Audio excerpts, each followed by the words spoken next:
Assalamualaikum, selamat datang kembali di Ngobrol bareng Bu Evi.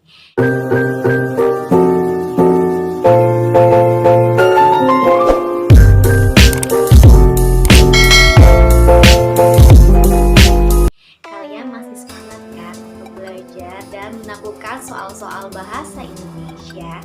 Bu Evi harap kalian masih dalam keadaan sehat walafiat.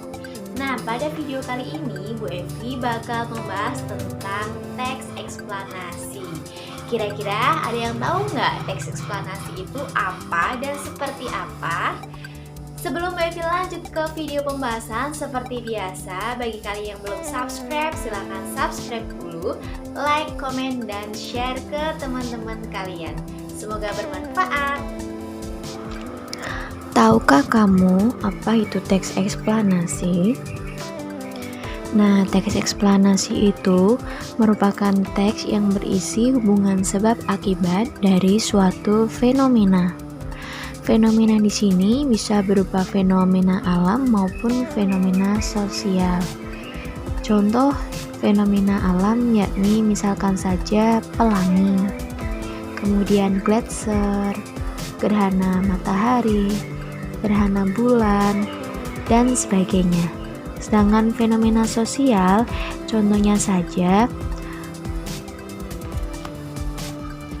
kebakaran, diskriminasi, kemudian bullying di dalam kelas, dan sebagainya. Intinya, jika fenomena alam itu hal-hal yang terjadi di alam kita. Tetapi jika fenomena sosial, maka apapun itu yang terjadi di dalam lingkungan sosial kita. Berikutnya adalah struktur teks eksplanasi. Nah, struktur teks eksplanasi itu ada 3. Yang pertama adalah identifikasi fenomena atau pernyataan umum. Dalam struktur yang pertama ini berisi tentang penjelasan umum atau latar belakang mengapa sih kita itu ingin membahas fenomena tersebut. Jadi bisa dikatakan pada identifikasi fenomena atau pernyataan umum itu ini merupakan alasan kenapa kita harus membahas fenomena tersebut, gitu ya. Kemudian struktur yang kedua yakni proses kejadian. Nah, pada proses kejadian itu harus kronologis. Artinya apa? Harus ada urutan peristiwa dan penyebab kejadiannya. Selain itu, juga harus membentuk kalimat yang berdasarkan hubungan sebab akibat. Jadi, dalam suatu peristiwa atau fenomena itu pasti ada sebab dan akibat yang akan ditimbulkan. Kemudian, struktur yang terakhir adalah ulasan atau interpretasi. Nah, pada struktur yang terakhir ini berisi simpulan atau komentar dan sifatnya itu opsional, artinya sunnah, boleh ada, boleh tidak. Itu tadi struktur daripada teks eksplanasi. Berikutnya ciri-ciri teks eksplanasi. Nah, yang pertama itu informasi yang dimuat harus berdasarkan fakta atau kenyataan. Jadi ketika kamu membuat teks eksplanasi, informasi yang kamu sampaikan kepada semua itu harus nyata. Nggak boleh kamu karang sendiri atau berdasarkan hasil imajinasi atau manipulasi kamu. Jadi peristiwa yang terjadi itu harus benar-benar terjadi. Oke. Kemudian yang kedua bersifat ilmiah. Artinya apa? Ini tuh bisa diuji atau dijadikan sebuah penelitian. Jadi ada objeknya yang bisa kita teliti. Karena tadi kita balik lagi lihat ke ciri-ciri yang pertama, di situ informasinya berdasarkan fakta. Jadi sifat ilmiahnya itu digunakan sebagai pembuktian. Apa yang kita sampaikan itu bisa kita pertanggungjawabkan dengan pembuktian secara ilmiah. Kemudian ciri-ciri yang ketiga adalah kronologis. Nah, di awal Bu Evi sudah singgung kalau kronologis itu runtut ya. Artinya bukan cerita tapi informasi dari fenomena itu dibahas atau dikupas secara runtut dari awal hingga akhir dan tidak terbalik-balik. Kemudian yang terakhir adalah sifatnya itu hanya informatif dan tidak berusaha untuk mempengaruhi pembaca. Nah, jadi dari teks eksplanasi itu dibuat tujuannya hanya untuk memberikan informasi saja kepada pembaca dan tidak memengaruhi untuk membeli atau apapun. Itu tadi ciri-ciri dari teks eksplanasi.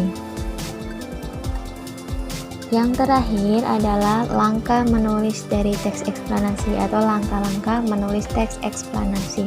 Ada 4 langkahnya.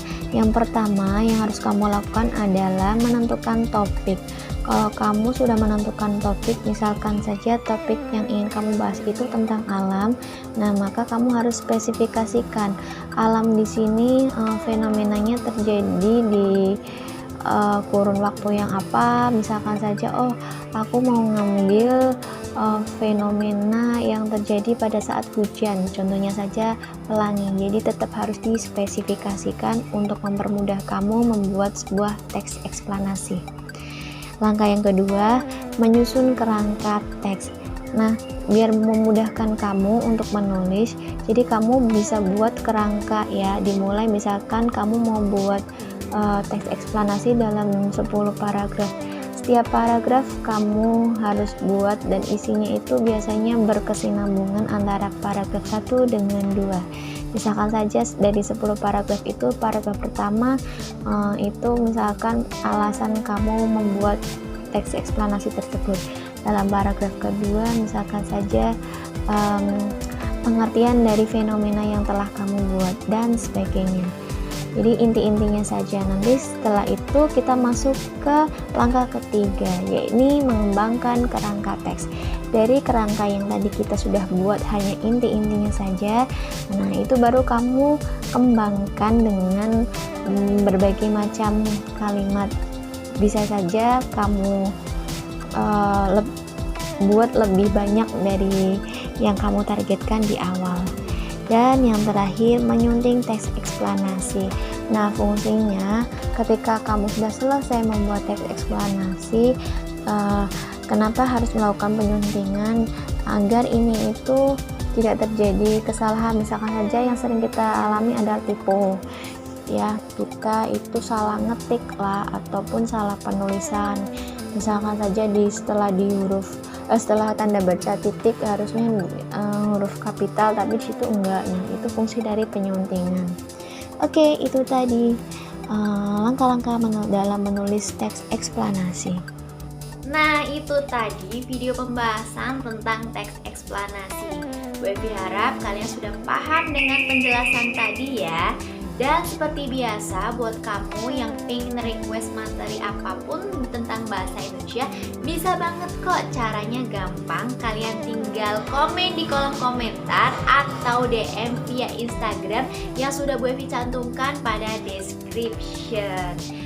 Nah, Bu Evi pamit undur diri dan jangan lupa nantikan video-video lainnya di channel YouTube ini. Sampai jumpa. Wassalamualaikum warahmatullahi wabarakatuh.